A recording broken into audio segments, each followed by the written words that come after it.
So the side effects include insomnia, anxiety, weight change, heart palpitation, impotence. Oh, hi. Welcome to another Ways Out.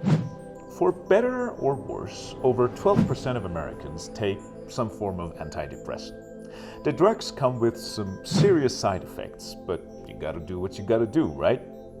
Depression is known to have many different causes, from genetics to living conditions. Many take antidepressants to deal with it, but is medication enough? What are some other ways out?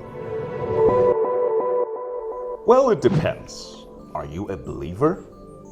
See, one of the factors that can lead to depression in daily life is stress, but having faith is shown to reduce that stress. Take it from the neurology expert. It is an awful, terrifying world out there where bad things happen and we're all going to die eventually. And believing that there is someone responsible for it, at least gives some stress-reducing attributes built around understanding causality. If on top of that, you believe there is not only something out there responsible for all of this, but that there is a larger purpose to it, that's another level of stress-reducing explanation. Another way in which religion can help us deal with depression is through gratitude. Now, counting blessings is believed to help one feel better. Muslims, for instance, thank God for his blessings at least 5 times a day.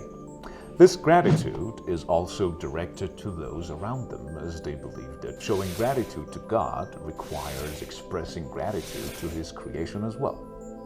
We're instructed to be grateful first to our mothers, then our fathers, family, and friends, and all those who help us in one way or another, all of which can help. Then there's the need for support. Religious groups like Muslims tend to have a strong sense of community, which can help them cope with depression.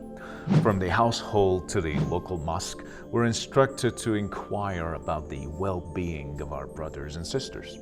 Now, having faith, a supportive community, and a sense of gratitude can help with our mental health, but depression also has to do with our body and what we consume. Many people, when they feel depressed, see little choice but to turn to drugs and alcohol. Unfortunately, roughly a third of adults who have a substance abuse disorder also suffer from depression. But that's not an issue with practicing Muslims, really.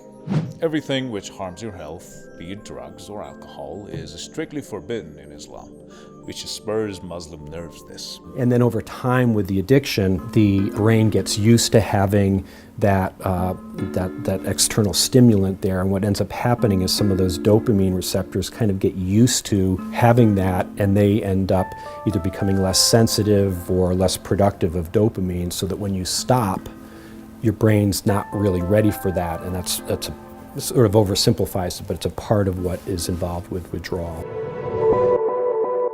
So, for a recap, we had belief, gratitude, community, and staying away from drugs. These are just some of the many lifestyle changes that could really help with depression. But remember, people feel depressed for all kinds of reasons. Chances are that even with practicing some of these tips, you'll still feel depressed. If you do, remember one thing. Don't beat yourself up over it, because guess what? Feeling excessive guilt can also lead to depression. Whatever you believe in, remember, we're all human, and humans are entitled to flaws. There is a beautiful verse in the Quran saying, "O my servants who have transgressed against themselves by sinning, do not despair of the mercy of God. Indeed, God forgives all sins." Now, it's your turn to share your tips for dealing with depression down here in comments. Till next Ways Out, peace out.